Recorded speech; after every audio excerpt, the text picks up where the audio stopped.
In the first days, in the very first days, in the first nights, in the very first nights, in the first years, the very first years, in the first days when everything needed was brought into being, in the first days when everything needed was properly nourished, when bread was baked in the shrines of the land, and bread was tasted in the homes of the land, when heaven had moved away from earth, and earth had separated from heaven, and the name of man was fixed, when the sky god, An, had carried off the heavens, and the air god, Enlil, had carried off the earth, when the queen of the great below, Erishkigal, was given the underworld for her domain.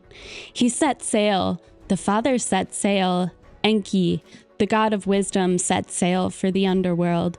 Small windstones were tossed up against him. Large hailstones were hurled up against him. Like onrushing turtles, they charged the keel of Enki's boat. The waters of the sea devoured the bow of his boat like wolves. The waters of the sea struck the stern of his boat like lions. At that time, a single tree, the Huluppu-Tree, was planted by the banks of the Euphrates. The tree was nurtured by the waters of the Euphrates. The whirling south wind arose, pulling at its roots and rippling at its branches until the waters of the Euphrates carried it away. A woman who walked in fear of the word of the sky god An, who walked in fear of the word of the sky god Enlil, plucked the tree from the river and spoke, "I shall bring this tree to Uruk. I shall plant this tree in my holy garden." Inanna cared for the tree with her hand. She settled the earth around the tree with her foot. She wondered, how long will it be until I have a shining throne to sit upon? How long will it be until I have a shining bed to lie upon? The years passed, 5 years, then 10 years. The tree grew thick, but its bark did not split.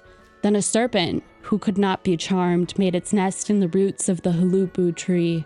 The Anzu bird set his young in the branches of the tree, and the dark-maid Lilith built her home in the trunk. The woman who loved to laugh wept. How Inanna wept! Yet they would not leave her tree. As the birds began to sing, at the coming of the dawn, the sun god Utu left his royal bedchamber. Inanna called to her brother Utu, saying, "O Utu, in the days when the fates were decreed, when abundance overflowed the land, when the sky god took the heavens and the air god the earth, when Erishkigal was given the great below for her domain, when god of wisdom, Father Enki set sail for the underworld, and the underworld rose up and attacked him. At that time, a single tree, the Huluppu-Tree, was planted by the banks of the Euphrates. The south wind pulled at its roots and rippled at its branches until the waters of the Euphrates carried it away. I plucked the tree from the river. I brought it to my holy garden. I tended the tree, waiting for my shining throne and bed. Then a serpent who could not be charmed made its nest in the roots of the tree. The Anzu bird set his young in the branches of the tree, and the dark-maid Lilith built her home in the trunk. I wept, how I wept, yet they would not leave my tree.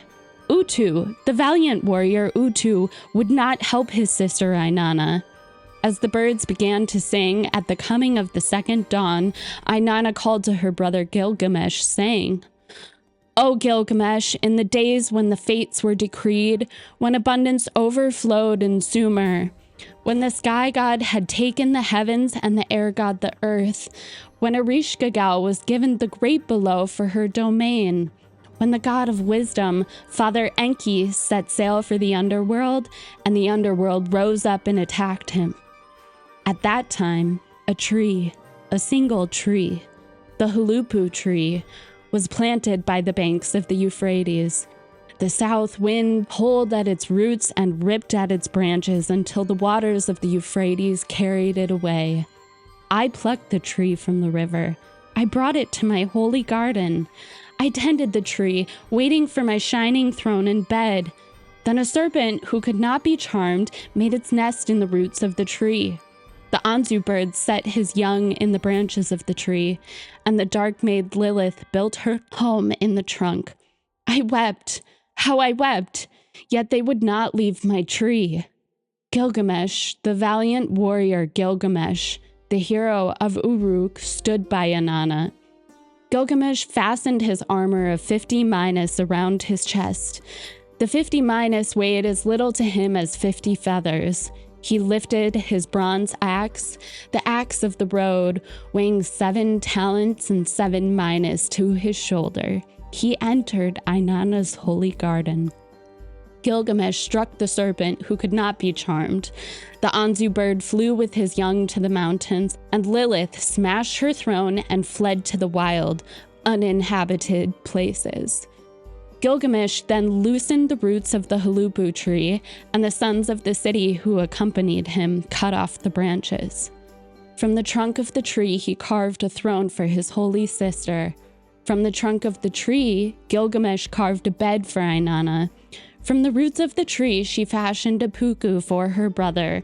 From the crown of the tree, Inanna fashioned a miku for Gilgamesh, the hero of Uruk. Inanna placed the shugara, the crown of the steep, on her head. She went to the sheepfold to the shepherd. She leaned back against the apple tree. She leaned against the apple tree. Her vulva was wondrous to behold. Rejoicing her wondrous vulva, the young woman Inanna applauded herself. She said, I, the Queen of Heaven, shall visit the God of Wisdom. I shall go to Abzu, the sacred place in Eridu. I shall honor Enki, the God of Wisdom, in Eridu. I shall utter a prayer to Enki at the deep sweet waters. Inanna set out by herself. When she was within a short distance of Abzu, he whose ears are wide open, he who knows the May, the holy laws of heavens and earth, he who knows the heart of the gods, Enki, the God of wisdom, who knows all things, called to his servant, Isimud. Come, my Sukal, the young woman is about to enter the Abzu. When Inanna enters the holy shrine, give her butter cake to eat, pour cold water to refresh her heart, offer her beer before the statue of the lion, treat her like an equal. Isimud heeded Enki's words. When Inanna entered the Abzu, he gave her butter cake to eat, he poured cold water for her to drink, he offered her beer before the statue of the lion. He treated her respectfully. He greeted Inanna at the holy table, the table of heaven. Enki and Inanna drank beer together. They drank more beer together. They drank more and more beer together, with their bronze vessels filled to overflowing. With the vessels of Urash, mother of the earth, they toasted each other. They challenged each other. Enki, swaying with drink, toasted Inanna. In the name of my power, in the name of my holy shrine, to my daughter Inanna I shall give the high priesthood, godship, the noble, enduring crown, the throne of kingship. Inanna replied, I take them. Enki raised his cup and toasted Inanna in a second time.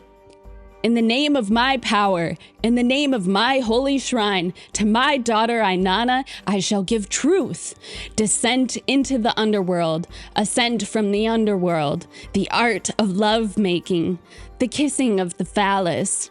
Inanna replied, I take them. Enki raised his cup and toasted Inanna a third time. In the name of my power, in the name of my holy shrine, to my daughter Inanna I give the holy priestess of heaven, the setting up of lamentations, the rejoicing of the heart, the giving of judgments, the making of decisions. Inanna replied, I take them. 14 times Enki raised his cup to Inanna. 14 times he offered his daughter 5 May, 6 May, 7 May. 14 times Inanna accepted the holy May. Then Inanna, standing before her father, acknowledged the May Enki had given to her. My father has given me the May. He gave me the high priesthood. He gave me godship. He gave me the noble, enduring crown. He gave me the throne of kingship. He gave me the noble scepter. He gave me the staff. He gave me the holy measuring rod and line. He gave me the high throne. He gave me the shepherdship. He gave me the kingship. He gave me the princess priestess. He gave me the divine queen priestess. He gave me the incantation priest. He gave me the noble priest. He gave me the libations priest. He gave me truth. He gave me descent into the underworld. He gave me ascent from the underworld. He gave me the kugara. He gave me the dagger and the sword. He gave me the black garment. He gave me the colorful garment. He gave me the loosening of the hair. He gave me the binding of the hair. He gave me the standard. He gave me the quiver. He gave me the art of lovemaking. He gave me the art of blowjobs. He gave me the art of prostitution. He gave me the art of speeding. He gave me the art of forthright speech. He gave me the art of slanderous speech. He gave me the art of adorning speech. He gave me the cult prostitute. He gave me the holy tavern. He gave me the holy shrine. He gave me the holy priestess of heaven. He gave me the resounding musical instrument. He gave me the art of song. He gave me the art of the elder. He gave me the art of the hero. He gave me the art of power. He gave me the art of treachery. He gave me the art of straightforwardness. He gave me the plundering of cities. He gave me the setting up of lamentations. He gave me the rejoicing of the heart. He gave me deceit. He gave me the rebellious land. He gave me the art of kindness. He gave me travel. He gave me the secure dwelling place. He gave me the craft of the woodworker. He gave me the craft of the copper worker. He gave me the craft of the scribe. He gave me the craft of the smith. He gave me the craft of the leather maker. He gave me the craft of the fuller. He gave me the craft of the builder. He gave me the craft of the reed worker. He gave me the perceptive ear. He gave me the power of attention. He gave me the holy purification rites. He gave me the feeding pen. He gave me the heaping up of hot coals. He gave me the sheepfold. He gave me fear. He gave me consternation. He gave me dismay. He gave me the bitter-toothed lion. He gave me the kindling of fire. He gave me the putting out of fire. He gave me the weary arm. He gave me the assembled family. He gave me procreation. He gave me the kindling of strife. He gave me counseling. He gave me heart-soothing. He gave me the giving of judgments. He gave me the making of decisions. Still reeling with drink, Enki spoke to his servant Isimud. My Sukal, Isimud, the young woman is about to leave for Uruk. It is my wish that she reach her city safely. Inanna gathered all the May. The May were placed on the boat of heaven. The boat of heaven with the holy May was pushed off from the quay. When the beer had gone out from the one who had drunk beer, when the beer had gone out from Father Enki, when the beer had gone out from the great god of wisdom, Enki looked about the Abzu. The eyes of the king of the Abzu searched Eridu. King Enki looked about Eridu and called to his servant Isimud, saying, My Sukal, Isimud, my king Enki, I stand to serve you. The high priesthood? Godship? The noble enduring crown? Where are they? My king has given them to his daughter. The art of the hero?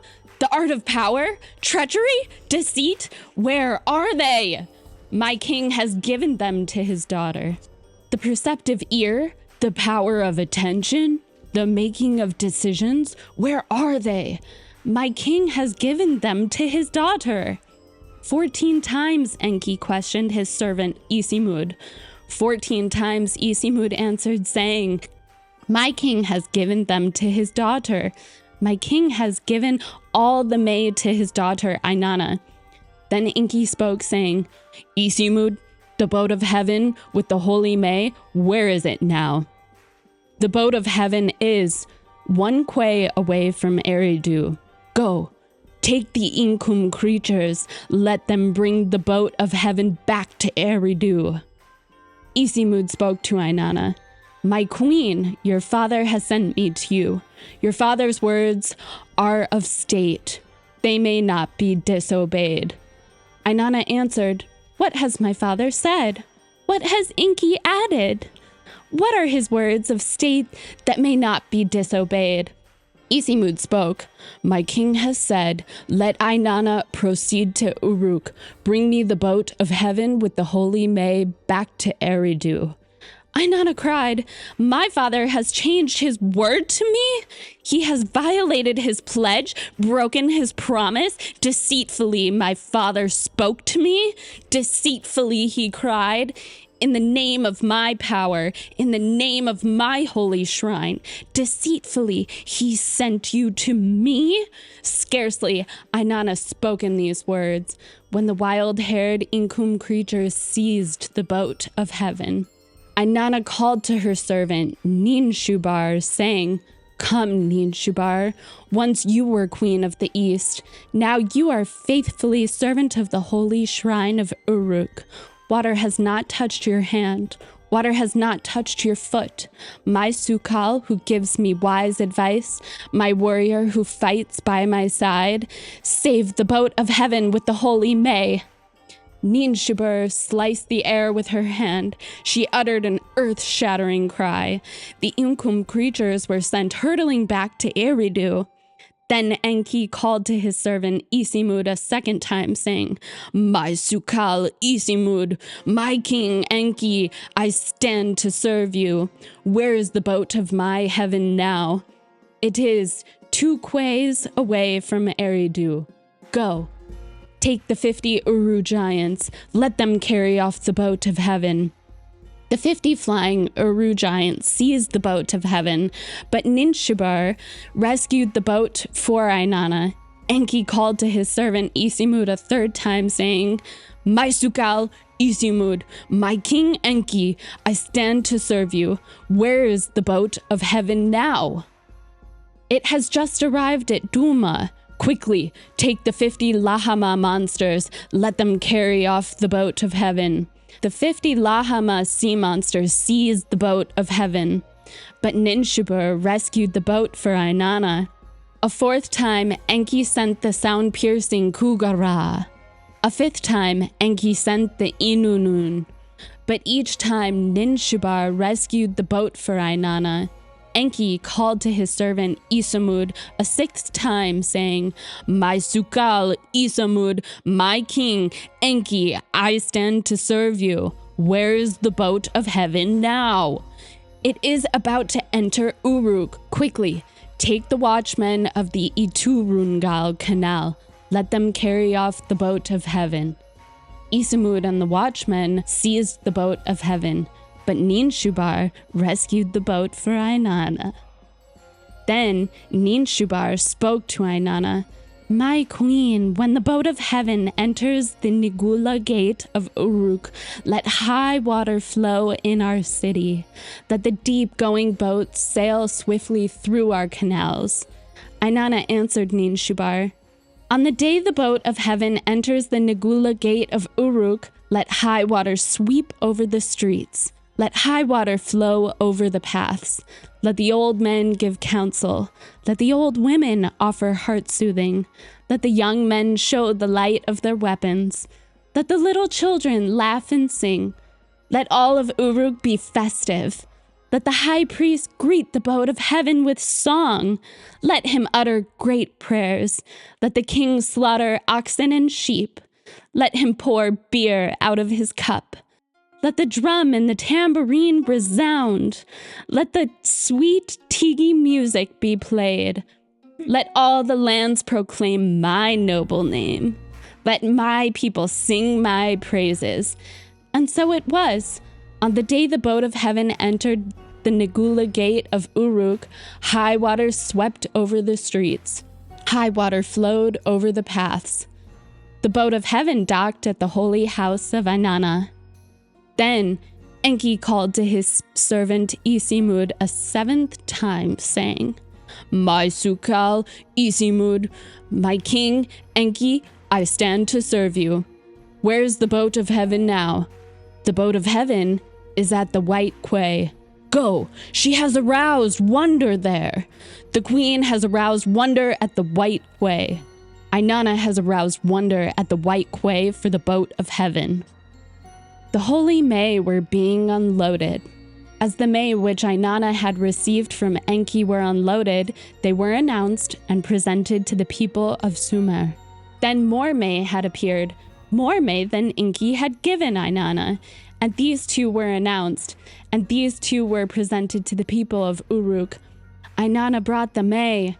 She brought the placing of the garment on the ground. She brought allure. She brought the art of woman. She brought the perfect execution of the May. She brought the tiki and the lilies drums. She brought the oub, the meze, and the ala tambourines. Inanna spoke, saying, Where the boat of heaven has docked, that place shall be called the White Quay. Where the holy May have been presented, that place I shall name the Lapis Lazuli Quay. Then Enki spoke to Inanna, saying, In the name of my power, in the name of my holy shrine, let the May you have taken with you remain in the holy shrine of your city. Let the high priest spend his days at the holy shrine in song.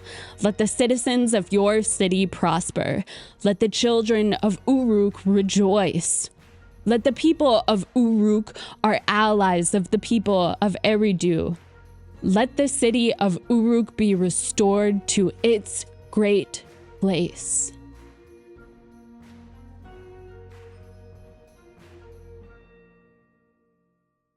The brother spoke to his younger sister. The sun god, Utu, spoke to Inanna, saying, Young lady, the flax in its fullness is lovely. Inanna, the grain is glistening in the furrow. I will hoe it for you. I will bring it to you. A piece of linen, big or small, is always needed. Inanna, I will bring it to you. Brother, after you've brought me the flax, who will comb it for me? Sister, I will bring it to you combed. Utu, after you've brought it to me combed, who will spin it for me? Inanna, I will bring it to you spun. Brother, after you've brought the flax to me spun, who will braid it for me? Sister, I will bring it to you braided. Utu, after you've brought it to me braided, who will warp it for me? Inanna, I will bring it to you warped. Brother, after you've brought the flax to me warped, who will weave it for me? Sister, I will bring it to you woven. Utu, after you've brought it to me woven, who will bleach it for me? Inanna, I will bring it to you bleached. Brother, after you've brought my bridal sheet to me, who will go to bed with me? Utu, who will go to bed with me? Sister, your bridegroom will go to bed with you. He who is born from the fertile womb, he who was conceived on the sacred marriage throne, Dumuzi, the shepherd, he will go to bed with you. Inanna spoke, No, brother, the man of my heart works the hoe. The farmer, he is the man of my heart. He gathers the grain into great heaps. He brings the grain regularly into my storehouses. Utu spoke, Sister, marry the shepherd. Why are you unwilling? His cream is good. His milk is good. Whatever he touches shines brightly. Inanna, marry Dumuzi. You who adorn yourself with the agate necklace of fertility, why are you unwilling? Dumuzi will share his rich cream with you. You who are meant to be the king's protector, why are you unwilling?" Inanna spoke. "The shepherd. I will not marry the shepherd. His clothes are coarse. His wool is rough. I will marry the farmer. The farmer grows flax for my clothes. The farmer grows barley for my table." Dumuzi spoke. "Why do you speak about the farmer? Why do you speak about him? If he gives you black flour, I will give you black wool. If he gives you white flour, I will give you white wool. If he gives you beer, I will give you sweet milk. If he gives you bread, I will give you honey cheese. I will give you, the farmer, my leftover cream. I will give you, the farmer, my leftover milk. Why do you speak about the farmer? What does he have more than I do?" Inanna spoke. "Shepherd, without my mother, Ningal, you'd be driven away. Without my grandmother, Ningikuga, you'd be driven into the steeps. Without my father, Nana, you'd have no roof." Dumuzi spoke. "Inanna, do not start a quarrel. My father Enki is as good as your father Nana. My mother Sintur is as good as your mother Ningal. My sister Geshtinana is as good as yours. Queen of the palace, let us talk it over. Inanna, let us sit and speak together. I am as good as Utu. Enki is as good as Nana. Sintur is as good as Ningal. Queen of the palace, let us talk it over." The word they had spoken was a word of desire. From the starting of the quarrel came the lover's desire. The shepherd went to the royal house with cream. Dumuzi went to the royal house with milk. Before the door he called out, "Open the house, my lady, open the house." Inanna ran to Ningal, the mother who bore her. Ningal counseled her daughter, saying, "My child, the young woman will be your father. My daughter, the young man will be your mother. He will treat you like a father. He will care for you like a mother. Open the house. My lady, open the house." Inanna, at her mother's command, bathed and anointed herself with scented oil. She covered her body with the royal white robe. She readied her dowry. She arranged her precious lapis beads around her neck. She took her seal in her hand. Dumuzi waited expectantly. Inanna opened the door for him. Inside the house she shone before him like the light of the moon. Dumuzi looked at her joyously. He pressed his neck close against hers. He kissed her. Inanna spoke. "What I tell you, let the singer weave into song. What I tell you, let it flow from ear to mouth. Let it pass from old to young. My vulva, the horn, the boat of heaven, is full of eagerness like the young moon. My untilled land lies fallow. As for me, Inanna, who will plow my vulva? Who will plow my high field? Who will plow my wet ground? As for me, the young woman, who will plow my vulva? As for me, the young woman, who will plow my vulva? Who will station the ox there? Who will plow my vulva?" Dumuzi replied, "Great lady, I will plow your vulva. I, Dumuzi the king, will plow your vulva." Inanna, "Then plow my vulva, man of my heart, plow my vulva." At the king's lap stood the rising cedar. Plants grew high by their side. Grains grew high by their side. Gardens flourished luxuriantly. Inanna sang, "He has sprouted. He has burgeoned. He is lettuce planted by the water. He is the one my womb loves best. My well-stocked garden of the plain, my barley growing high in its furrow, my apple tree which bears fruit up to its crown. He is lettuce planted by the water, my honey man. My honey man sweetens me always. My lord, the honey man of the gods, he is the one my womb loves best. His hand is honey, his foot is honey. He sweetens me always. My eager, impetuous caresser of the navel, my caresser of the soft thighs. He is the one my womb loves best. He is lettuce planted by the water. Dumuzi sang, "O lady, your breast is your field.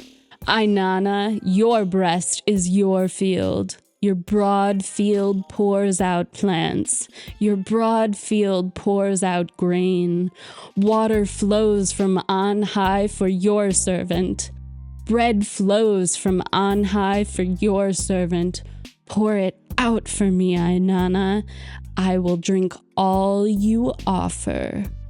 Inanna sang, "Make your milk sweet and thick, my bridegroom. My shepherd, I will drink your fresh milk.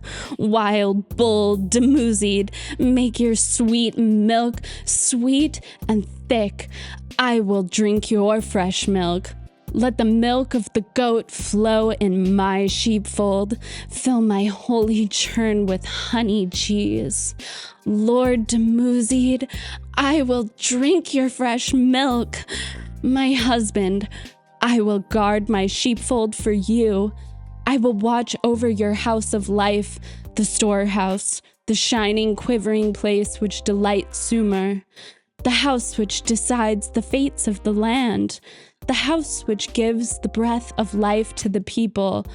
I, the queen of the palace, will watch over your house."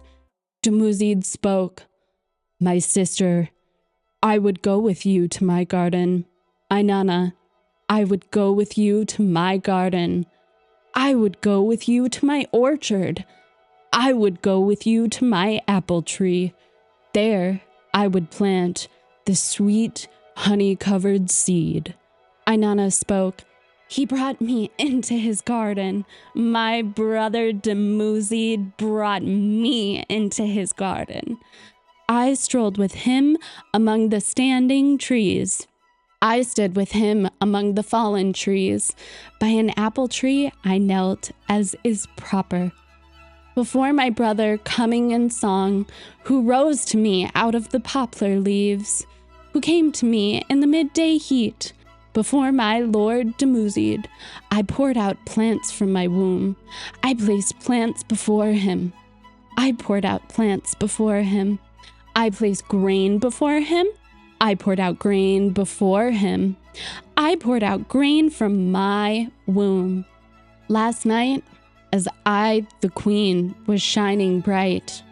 Last night, as I, the queen of heaven, was shining bright. As I was shining bright and dancing, singing praises as the coming of the night. He met me. He met me. My lord Dumuzi met me. He put his hand into my hand. He pressed his neck close to mine. My high priest is ready for the holy loins. My lord Dumuzi is ready for my holy loins. The plants and the herbs in the field are ripe. O Dumuzi, your fullness is my delight. I bathed for the wild bull. I bathed for the shepherd Dumuzi. I perfumed my sides with ointment. I coated my mouth with sweet-smelling amber. I painted my eyes with kohl. He shaped my loins with his fair hands. The shepherd Dumuzi filled my lap with cream and milk. He stroked my pubic hair. He watered my womb. He laid his hands on my holy vulva. He smoothed my black boat with cream. He quickened my narrow boat with milk.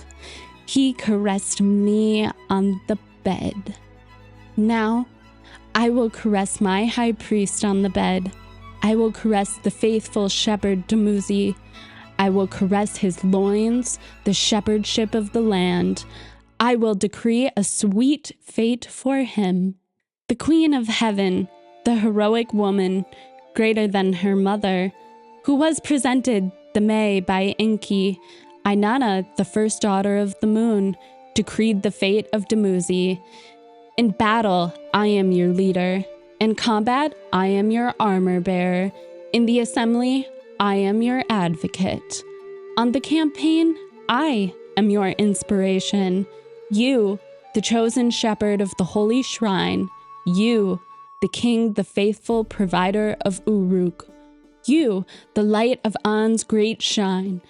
In all ways, you are fit to hold your head high on the lofty dais, to sit on the lapis lazuli throne, to cover your head with the holy crown, to wear long clothes on your body, to bind yourself with the garments of kingship, to carry the mace and sword, to guide straight and long bow and arrow, to fasten the throw stick and sling it at your side, to race on the road with the holy scepter in your hand, and the holy sandals on your feet, to prance on the holy breast like a lapis lazuli calf. You, the sprinter, the chosen shepherd, in all ways you are fit. In all ways you are fit. May your heart enjoy long days. That which An has determined for you, may it not be altered. That which Enlil has granted, may it not be changed. You are the favorite of Ningal. Inanna holds you dear. Ninjubar, the faithful servant of the holy shrine of Uruk, led Dumuzi to the sweet thighs of Inanna and spoke. My queen, here is the choice of your heart. The king, your beloved bridegroom, may he spend long days in the sweetness of your holy loins. Give him a favorable and glorious reign. Grant him the king's throne firm in its foundations. Grant him the shepherd's staff of judgment. Grant him the enduring crown with the radiant and noble diadem.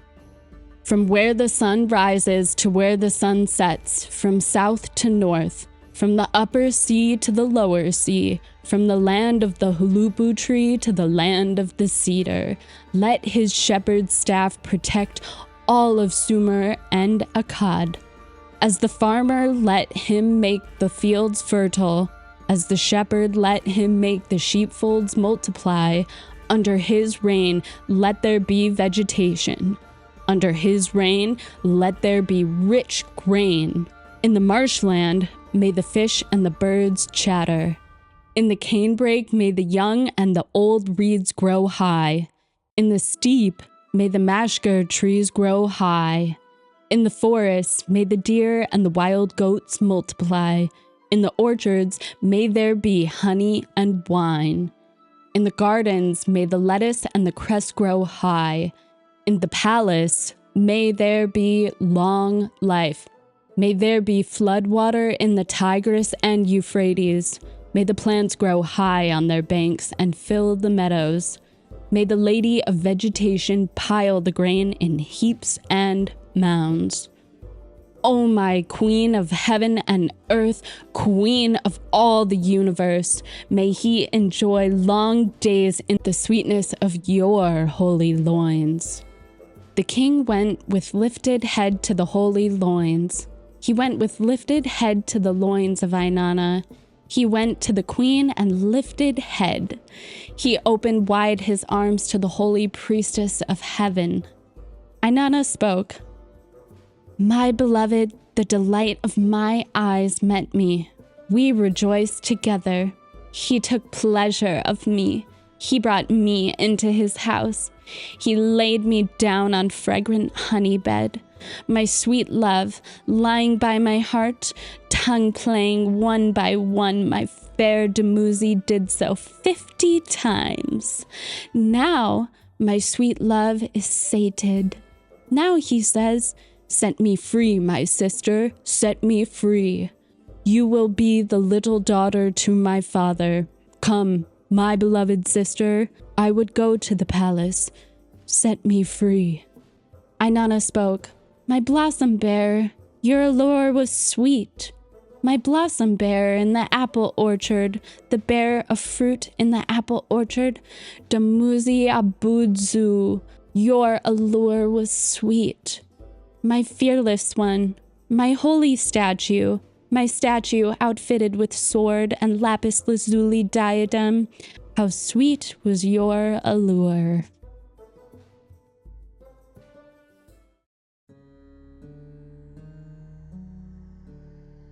From the great above to the great below. From the great above she opened her ear to the great below. From the great above the goddess opened her ear to the great below. From the great above Inanna opened her ear to the great below. My lady abandoned heaven and earth to descend to the underworld. Inanna abandoned heaven and earth to descend to the underworld. She abandoned her office of holy priestess to descend to the underworld. In Uruk, she abandoned her temple to descend to the underworld. In Bad Tibira, she abandoned her temple to descend to the underworld. In Zabalam, she abandoned her temple to descend to the underworld. In Adab, she abandoned her temple to descend to the underworld. In Nippur, she abandoned her temple to descend to the underworld. In Kish, she abandoned her temple to descend to the underworld. In Akkad, she abandoned her temple to descend to the underworld. She gathered together the 7 May. She took them into her hands. With the May in her possession, she prepared herself. She placed the Shugara, the crown of the steep, on her head. She arranged the dark locks of hair across her forehead. She tied the small lapis beads around her neck, let the double strand of beads fall to her breast, and wrapped the royal robe around her body. She daubed her eyes with ointment called Let Him Come. Let Him Come. Bound the breastplate called Come Man Come around her chest, slipped the gold ring over her wrist, and took the lapis measuring rod and line in her hand. Inanna set out for the underworld. Ninshabar, her faithful servant, went with her. Inanna spoke to her, saying, Ninshabar, my constant support, my Sukal who gives me wise advice, my warrior who fights by my side, I am descending to the Kur, to the underworld. If I do not return, set up a lament for me by my ruins. Beat the drum for me in the assembly places. Circle the houses of the gods. Tear at your eyes, at your mouth, at your thighs. Dress yourself in a single garment like a beggar. Go to Nippur, to the temple of Enlil. When you enter his holy shrine, cry out, O Father Enlil, do not let your daughter be put to death in the underworld. Do not let your bright silver be covered with the dust of the underworld. Do not let your precious lapis be broken into stone for the stone worker. Do not let your fragrant boxwood be cut into wood for the woodworker. Do not let the holy priestess of heaven be put to death in the underworld. If Enlil will not help you, go to to the temple of Nana. Weep before Father Nana. If Nana will not help you, go to Eridu, to the temple of Enki. Weep before Father Enki. Father Enki, the god of wisdom, knows the food of life. He knows the water of life. He knows the secrets. Surely he will not let me die. Inanna continued on her way to the underworld. Then she stopped and said, Go now, Ninshabur. Do not forget the words I have commanded you. When Inanna arrived at the outer gates of the underworld, she knocked loudly. She cried out in a fierce voice, Open the door, gatekeeper! Open the door, Neti! I alone would enter. Neti, the chief gatekeeper of Kur, asked, Who are you? She answered, I am Inanna, queen of heaven, on my way to the east. Neti said, If you are truly Inanna, Queen of Heaven, on your way to the east, why has your heart led you on the road from which no traveler returns?" Inanna answered, "Because of my older sister Erishkigal, her husband, Gugalana, the bull of heaven, has died. I have come to witness the funeral rites. Let the beer of his funeral rites be poured into the cup. Let it be done." Neti spoke, "Stay here, Inanna. I will speak to my queen. I will give her your message." Neti, the chief gatekeeper of Kur, entered the palace of Erishkigal, the queen of the underworld, and said, "My queen, a maid, as tall as heaven, as wide as the earth, as strong as the foundations of the city wall, waits outside the palace gates. She has gathered together the 7 May. She has taken them into her hands. With the May in her possession, she has prepared herself. On her head she wears the shugara, the crown of the steep. Across her forehead her dark locks of hair are carefully arranged. Around her neck she wears the small lapis beads. At her breast she wears the double strand of beads. Her body is wrapped with the royal robe. Her eyes are daubed with the ointment called "Let him come, let him come." Around her chest she wears the breastplate called "Come, man, come." On her wrist she wears the gold ring. In her hand she carries the lapis measuring rod and line. When Erishkigal heard this, she slapped her thigh and bit her lip. She took the matter into her heart and dwelt on it. Then she spoke, "Come, Neti, my chief gatekeeper of Kur. Heed my words. Bolt the 7 gates of the underworld. Then, one by one, open each gate a crack. Let Inanna enter. As she enters, remove her royal garments. Let the holy priestess of heaven enter bowed low." Neti heeded the words of his queen. He bolted the 7 gates of the underworld. Then he opened the outer gate. He said to the maid, "Come, Inanna, enter." When she entered the first gate, from her head the shugara, the crown of the steep, was removed. Inanna asked, "What is this?" She was told, "Quiet, Inanna, the ways of the underworld are perfect. They may not be questioned." When she entered the second gate, from her neck the small lapis beads were removed. Inanna asked, "What is this?" She was told, "Quiet, Inanna, the ways of the underworld are perfect. They may not be questioned." When she entered the third gate, from her breast the double strand of beads was removed. Inanna asked, "What is this?" She was told, "Quiet, Inanna, the ways of the underworld are perfect. They may not be questioned." When she entered the fourth gate, from her chest the breastplate called "Come, man, come" was removed. Inanna asked, "What is this?" She was told, "Quiet, Inanna, the ways of the underworld are perfect. They may not be questioned." When she entered the fifth gate, from her wrist the gold ring was removed. Inanna asked, "What is this?"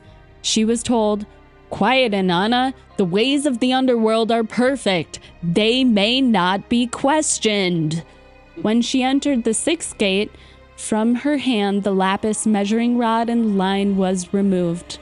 Inanna asked, "What is this?" She was told, "Quiet, Inanna, the ways of the underworld are perfect. They may not be questioned." When she entered the seventh gate, from her body the royal robe was removed. Inanna asked, "What is this?" She was told, "Quiet, Inanna, the ways of the underworld are perfect. They may not be questioned."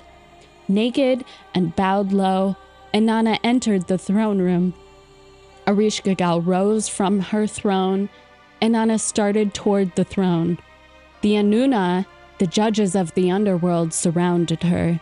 They passed judgment against her. Then Erishkigal fastened on Inanna the eye of death. She spoke against her word of wrath. She uttered against her cry of guilt. She struck her. Inanna was turned into a corpse. a piece of rotting meat, and was hung from a hook on the wall. When, after 3 days and 3 nights, Inanna had not returned, Ninshubur set up a lament for her by the ruins. She beat the drum for her in the assembly places. She circled the houses of the gods. She tore at her eyes. She tore at her mouth. She tore at her thighs. She dressed herself in a single garment like a beggar. Alone, she set out for Nippur and the temple of Enlil. When she entered the holy shrine, she cried out, "Oh, Father Enlil, do not let your daughter be put to death in the underworld. Do not let your bright silver be covered with dust of the underworld. Do not let your precious lapis be broken into stone for the stone worker. Do not let your fragrant boxwood be cut into wood for the woodworker.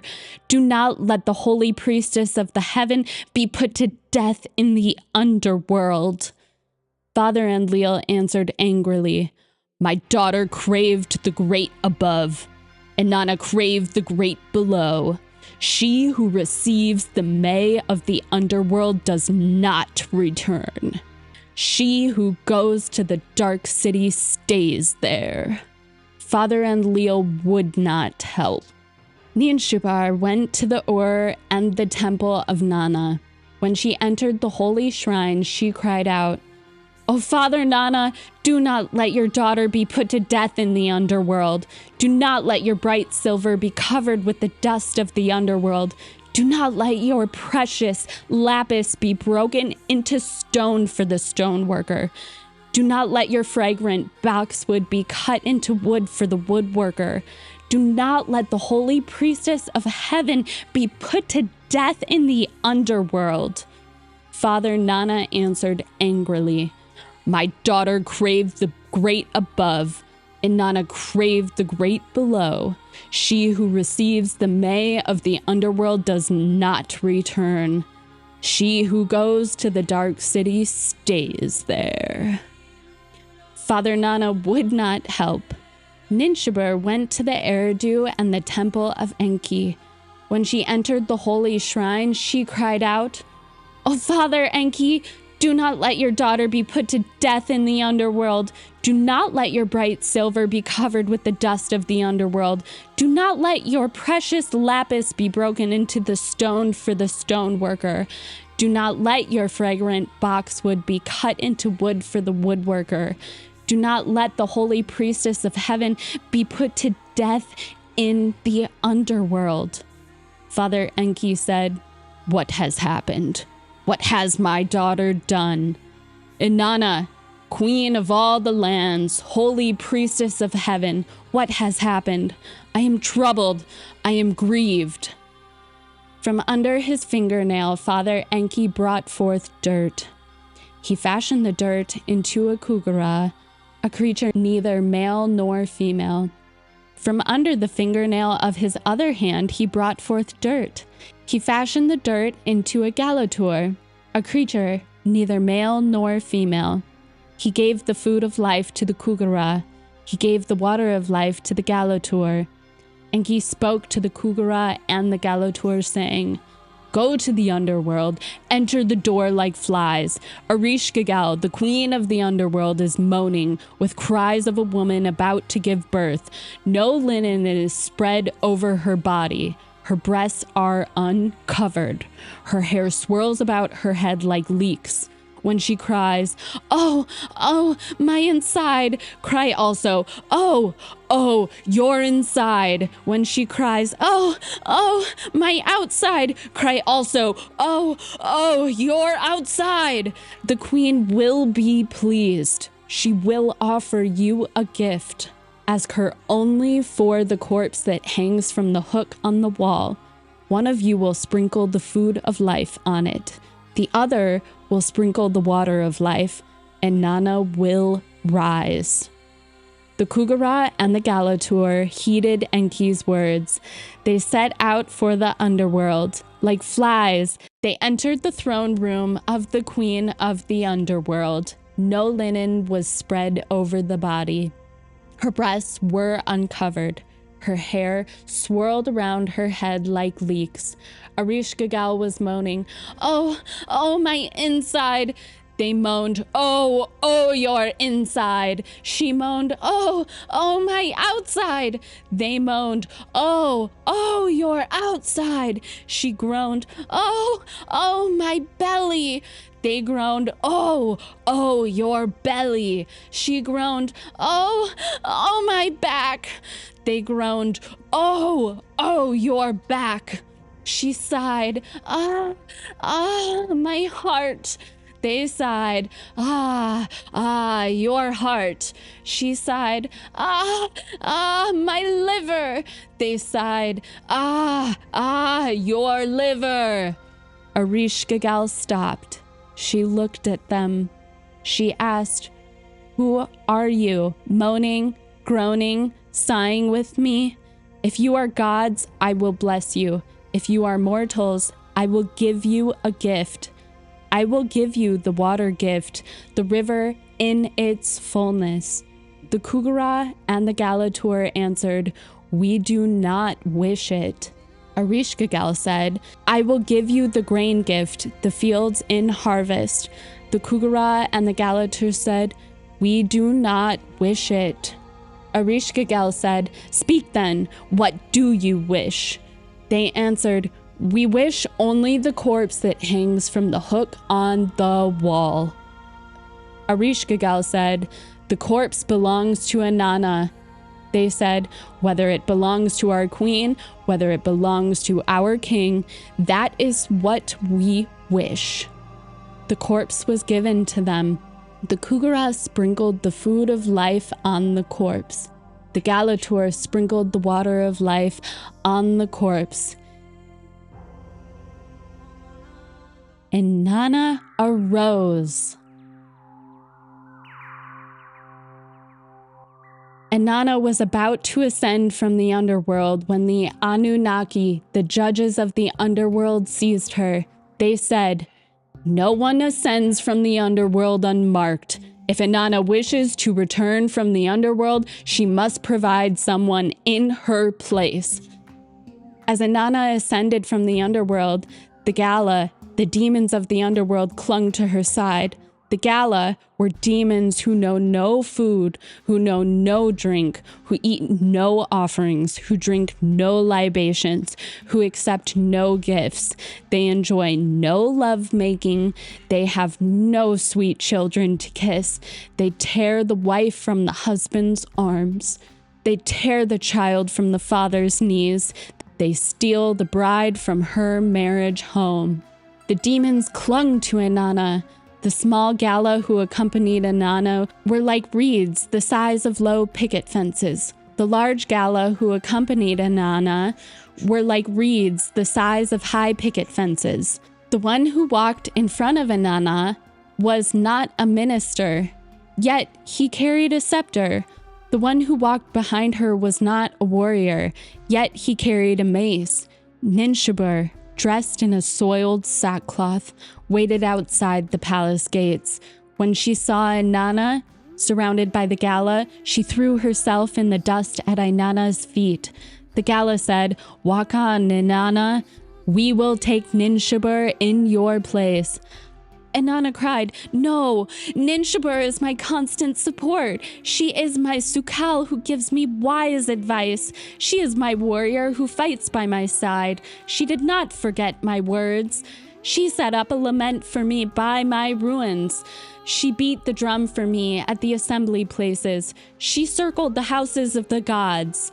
She tore at her eyes, at her mouth, at her thighs. She dressed herself in a single garment like a beggar.